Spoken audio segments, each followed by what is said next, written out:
his journal. From the Journal of Christopher Columbus? Yes. Okay. In his journal, he says, quote, "Let us in the name of the Holy Trinity go on sending all the slaves that can be sold." He also says, quote, "The Indians are so naive. I will bring as much gold and slaves as you need." That actually was not in his journal. That was to the court in Madrid. I assume it wasn't in his journal because he would be writing to himself. Right, so you're saying Christopher Columbus agreed in a letter to his bosses who were funding his voyage that he would fulfill the terms of his voyage? That's what you're saying? This is some shock. There's two parts to it. The first one was from his journal, where he quite literally said, "Let us in the name of the Holy Trinity go on sending all the slaves." The second one was to the court in Madrid, appeasing them, saying, "Yes, let's go get all these slaves from Well, this land." you mentioned in the name of the Holy Trinity, Christopher Columbus baptized many natives. He did it personally. And he obviously was bringing the faith to the New World. You're at a Catholic university. If you believe that the faith is true and good and beautiful, as I do, as all Christians ought to do, then that's a wonderful thing to spread the gospel to people who've never heard it before. I think you misheard the quote. The last part of the quote I don't is think the I most misheard the important. quote, but you can repeat it if you like. In the name of the Holy Trinity, what should we do in that name? Go on sending all the slaves that can be sold. So he sent slaves to the New World. That is true. Or back to Spain. That is true. That was part of the deal. And if you listen to my lecture, I'm not sure. I heard your question, but I'm not sure you heard my lecture. He agreed to the encomienda system as a political concession because he was outfoxed by a local mayor named Roldan. This was the cause of much of his consternation in the New World. It's the reason that Bobadilla was able to take over and usurp control from him in the West Indies. This is a political reality. This is not a beautiful thing. It's a terrible thing. Slavery is an awful thing. None of us disagrees with that.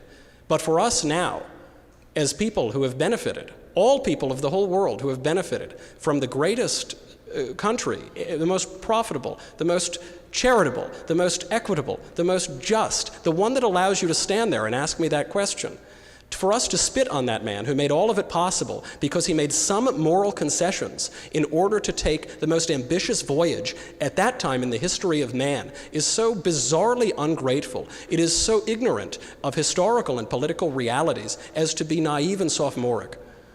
The speaker's trying to let the boy know in the beginning of the video that everyone agrees slavery is terrible. It's horrific. No one denies it. No one disagrees with that. We are all on the same page when it comes to slavery.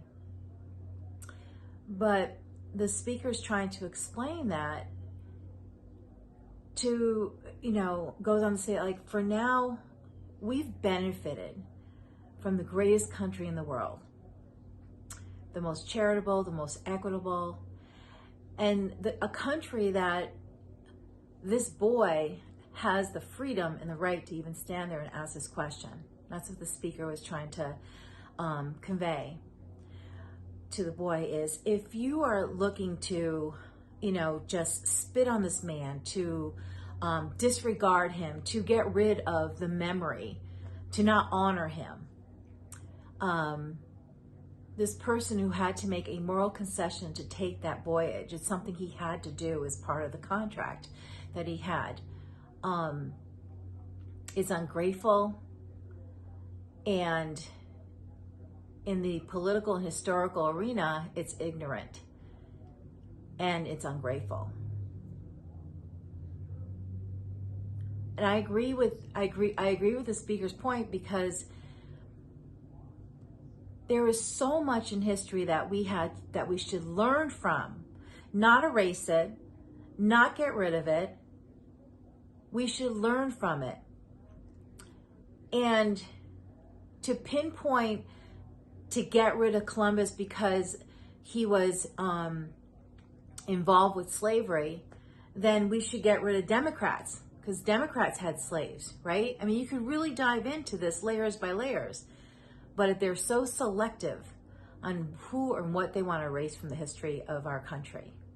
It's sad.